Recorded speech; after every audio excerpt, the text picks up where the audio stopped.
네, 우리 함께 인사하겠습니다. 우리는 예수님의 씨앗입니다. 우리는 예수님의 씨앗입니다. 아멘. 아멘. 세상에는 수많은 일들이 벌어지고 있죠. 지금도 일어나고 과거에도 일어났고 그리고 앞으로도 여러 가지 일들이 일어날 것입니다. 이러한 여러 가지 일들은 사실 눈에 보이는 그런 손길보다 눈에 보이지 않는 그런 손길들, 그런 세력들을 통해서 많은 일들이 일어나는데요. 우리가 이제 예를 들어서 큰 빙산이 있다고 한번 생각을 해보십시다. 빙산은 수면 위에 있는 모습이 전부일까요? 아니면 수면 아래에 또 다른 빙산이 있을까요? 우리 잘 아는 것처럼 수면 위뿐만 아니라 수면 아래에도 있죠. 그리고 오히려 수면 아래에 눈에 보이지 않는 그런 빙산이 더 크기가 큽니다. 그러면 그 빙산이 어떻게 움직일까요? 우리가 밖에 있는 그런 바람이 거세게 분다 해서 그 빙산이 움직일까요? 그것도 아니죠. 밑에 바다의 물 흐름 전체를 움직이는 조류에 의해서 이 빙하가 움직이게 됩니다. 이렇게 빙산은 눈에 보이는 것보다 이 보이지 않은 것들을 통해서 형성되고 만들어지고 또 이렇게 움직인다라는 것이죠. 리차드 탈러와 캐스 선스타인이라는 분이 쓰신 넛지라는 책이 있습니다.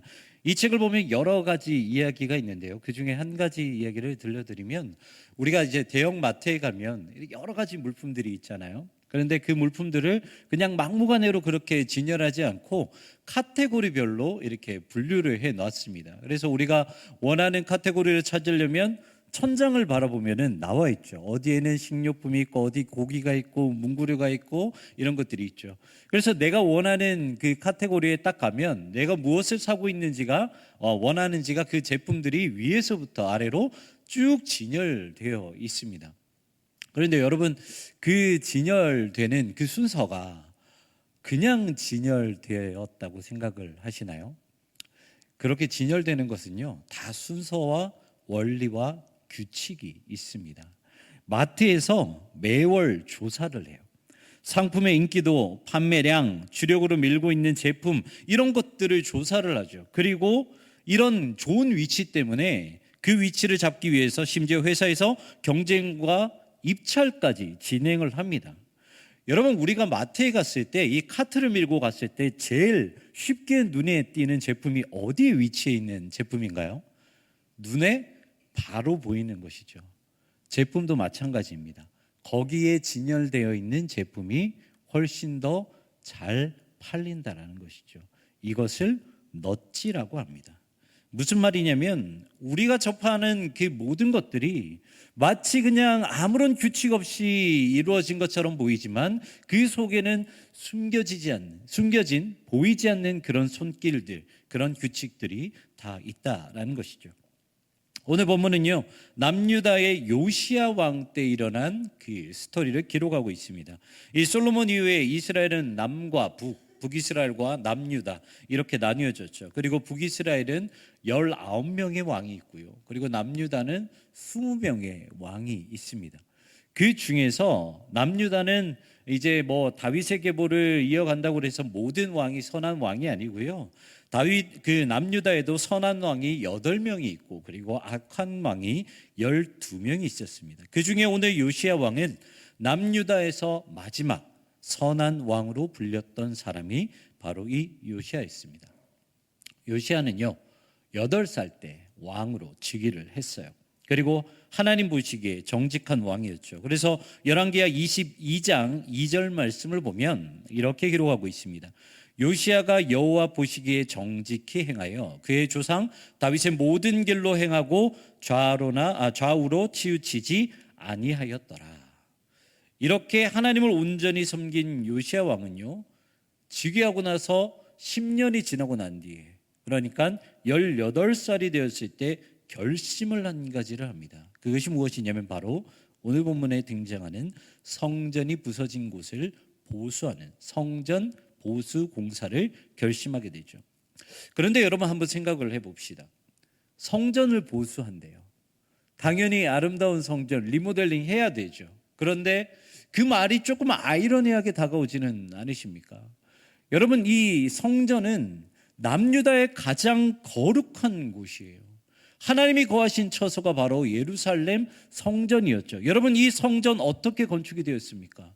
솔로몬 왕에 의해서 성전이 건축이 되어 있는데, 이 성전을 거룩하게 짓기 위해서 솔로몬은 그 안에서 작은 소리조차 들리지 않게 하기 위해서 모든 재료들을 저기 밖에 채석장에서 다 다듬은 뒤에 예루살렘 성전을 쌓아 올렸습니다. 그 정도로 거룩하게 섬겼던, 거룩하게 여겼던 곳이 바로 예루살렘 성전이에요.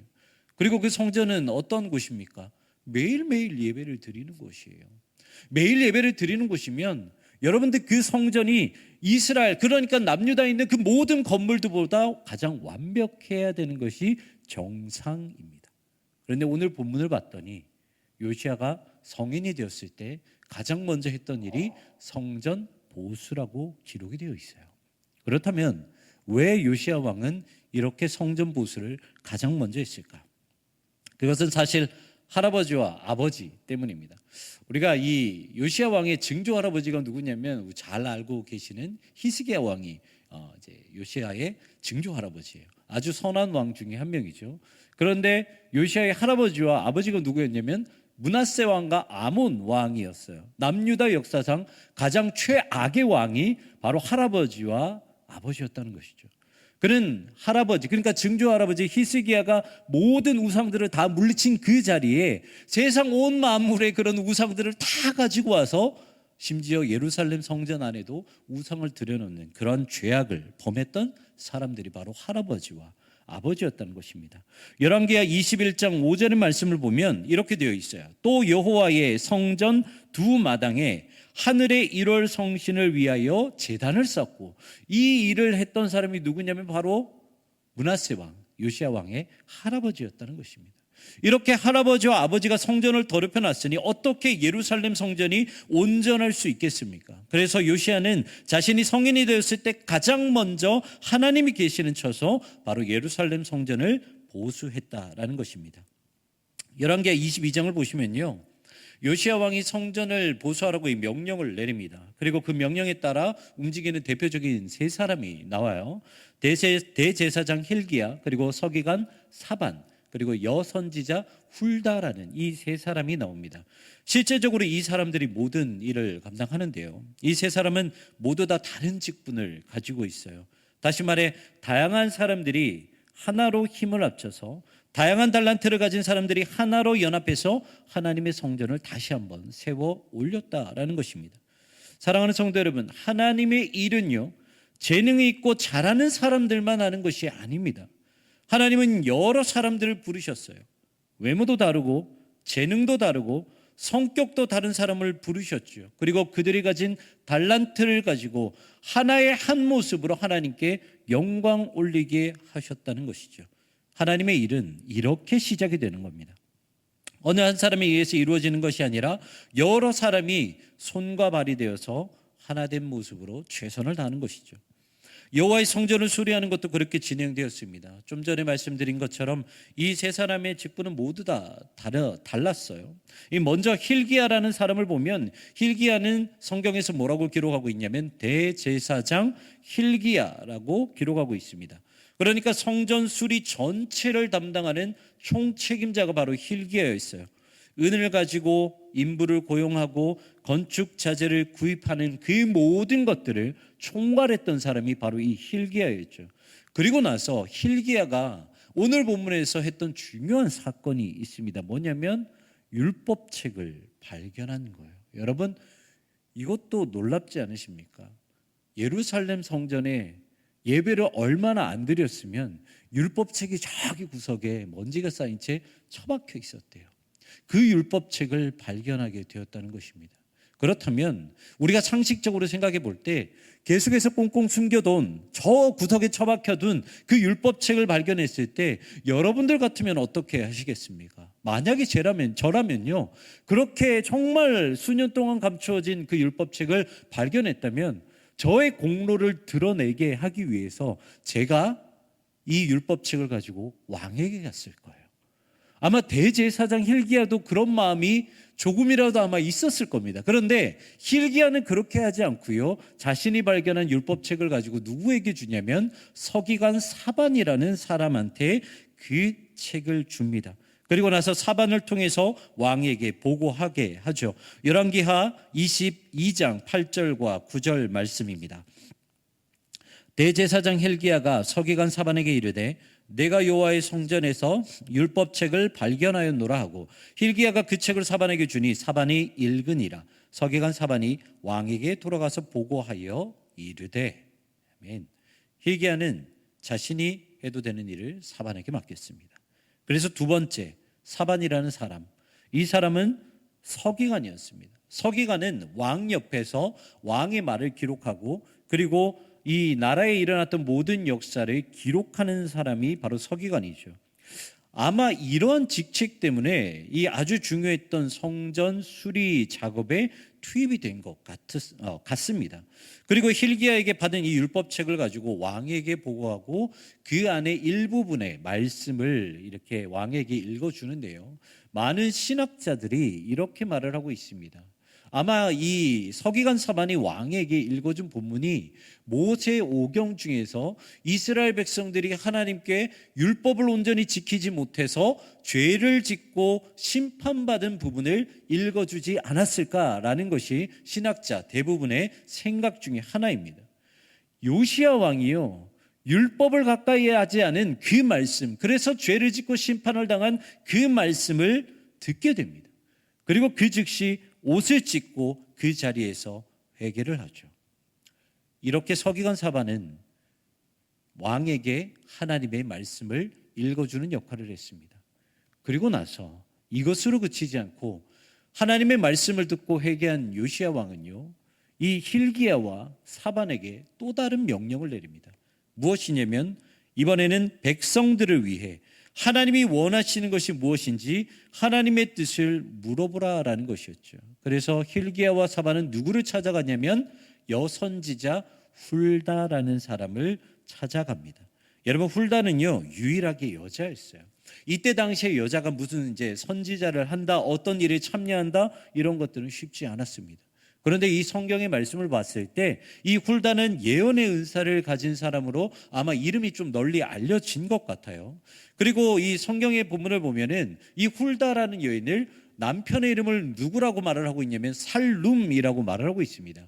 이때 당시에 남편 살룸의 직업은 무엇이었냐면 왕과 제사장들의 옷을 관리하는 사람이었어요. 그러다 보니까 아마 이 살룸과 훌다라는 여인은 왕, 그러니까 궁전 혹은 궁정 바로 근처에 살았던 것으로 추정합니다. 그래서 당연히 hil기야와 사반에게 그 심부름을 시켰을 때 이 두 사람은 자연스럽게 훌다라는 여인에게 간 것이었죠. 이렇게 hil기야, 사반, 훌다 이 세 사람은요 성별도 다르고 직분도 달랐습니다. 하지만 누구보다 성전을 보수하고 하나님의 그 말씀을 다시 한번 세우는 데 있어서 최선을 다했던 사람이죠. 그런데요, 열왕기하 23장 28절의 말씀을 보면 이렇게 기록하고 있어요. 요시야 왕의 마지막 말씀입니다. 요시야의 남은 사적과 행한 모든 일은 유다 왕 역대지략에 기록되지 아니하였느냐. 무슨 말이냐면 이 성전 수리가 되었든 종교개혁이 되었든 무슨 일이 되었든 역사의 마지막에 기록되는 이름은 누구밖에 없습니까? 요시야 왕입니다. 요시야 왕의 이름만, 그리고 왕의 업적으로만 기록이 되어 있어요. 그러면 여러분, 이 모든 것이 요시야가 했을까요? 그것이 아니죠. 요시야가 했던 그 모든 업적은요, 이름도 없이 빛도 없이 자신에게 맡겨진 모든 일들을 묵묵하게 했던 수많은 사람들, 그 사람들이 하나가 되어서 이 이스라엘, 그 남유다의 일을 행하였다라는 것입니다. 여러분, 느헤미야 10장을 보면 이 포로에서 돌아온 사람들이 이제 성벽을 재건하는 모습들이 쭉 기록이 되어 있죠. 그런데 그 성벽 재건을 마무리하고 다시 한번 우리가 하나님 앞에서 거룩하게 살겠습니다라고 작정한 그 서명한 명단이 쭉 기록이 되어 있습니다. 그게 느헤미야 10장에 기록이 되어 있는데요, 거기를 보면 처음에는 제사장 이름이 쭉 나오고요, 그리고 나서 레위 사람들, 지도자들의 이름, 그리고 백성들, 이렇게 순서가 쭉 이렇게 기록이 되어 있습니다. 제가 그 부분을 한번 쭉 봤어요. 봤더니 이렇게 기록이 되어 있어요. 처음에는 제사장 23명의 이름이 싹 다 기록이 되어 있습니다. 그리고 두 번째는 레위인 17명의 이름이 싹 기록이 되어 있고요. 그리고 세 번째는 백성의 지도자들 43명의 이름이 싹 다 기록이 되어 있습니다. 그리고 나서 그 뒤에 백성들은 어떻게 기록되어 있는지 아십니까? 이렇게 기록이 되어 있어요. 그 나머지 백성들, 성전 문지기들, 노래하는 사람들, 느디님 사람들, 이렇게 이름도 없이 무슨 사람들, 이렇게 기록이 되어 있어요. 그런데요, 포로에서 돌아와서 한 손에는 벽돌을 쥐고 한 손에는 무기를 들면서 목숨 걸고 성전과 성벽을 건축한 사람들이 누굽니까? 물론 리더들도 했을 거예요. 하지만 누구보다 최선을 다해서 열심을 다해 성전과 성벽을 지어 올린 사람들은 이름도 없는 무슨 사람들, 무슨 백성들, 그 사람들이 하나님의 성전과 성벽을 세워 올렸다라는 것입니다. 제가 이전 교회에서 사역을 할 때 이 교구와 부서 사역을 함께 섬기고 있었습니다. 어느 날 갑자기 이제 부서 부장님께서 잠깐 봤으면 좋겠다고 연락이 왔어요. 그래서 그때 당시에 이제 교회 집사님 카페에서 만나게 되었습니다. 그래서 무슨 일로 연락을 하셨냐 여쭤봤더니 부장님이 이렇게 말씀하셨어요. 이제 본인이 선교비 목적으로 매월 3만 원씩 이렇게 적금을 하고 있는데 이제 만기가 되어서 어떻게 써야 할지 고민하던 중에 하나님께 기도했더니 필요한 사람을 주어라라는 그 마음의 감동을 주셔가지고 저를 찾아왔어요. 그래서 목사님 혹시 주변에 아는 사람 추천해 줄 사람이 있는지 이렇게 한번 좀 알아봐 주세요. 이렇게 여쭤보기 위해서 연락을 하셨던 거예요. 그런데 이 참 소름이 돋았던 것이 이 부장님을 만나기 바로 며칠 전, 진짜 바로 며칠 전에 제가 너무 사랑하는 목사님과 한번 진짜 오랜만에 연락을 한 적이 있었거든요. 그 목사님은 개척한 지 얼마 되지 않으셨어요. 그래서 진짜 재정적으로 어려운 그런 상황에서 근근히 목회를 하고 계셨는데 요즘에 어떻게 지내는지 너무나도 이제 좀 궁금해서 한번 연락을 드렸습니다.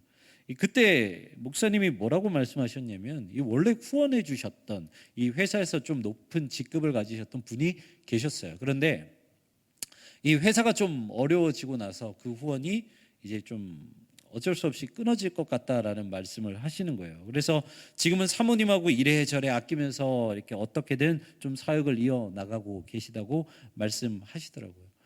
이 부장님하고 이야기를 하는데 그 목사님 생각이 탁 떠올랐습니다.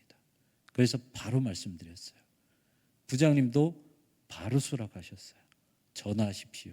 그래서 정말 그 카페에서 바로 그 목사님한테 전화드렸습니다. 그래서 지금까지 정말 정성스럽게 한 달 모아온 200만 원을 그 목사님께 보내드렸어요. 바로 그 자리에서 보내드렸습니다. 그 뒤에 목사님이 이제 감사 인사를 하러 한번 찾아오시긴 했는데요. 저는 그때만 생각하면 정말 소름이 돋습니다. 아, 하나님께서 이렇게 일하시는구나. 여러분 보십시오. 두 분은요 전혀 관계가 없어요. 그런데 하나님은 전혀 생각하지도 못한 그 숨겨진 손길을 통해서 사역을 이어가게 하셨다라는 거예요. 여러분 이 목사님이요 제가 전화했을 때 뭐라고 말씀하셨냐면 이제 후원이 끊어지니까 힘들더라. 그러니까 어떻게든 딱 한 달만 버텨보고 그래도 재정적인 문제가 해결되지 않으면 그때는 목회를 접는다고 하셨어요.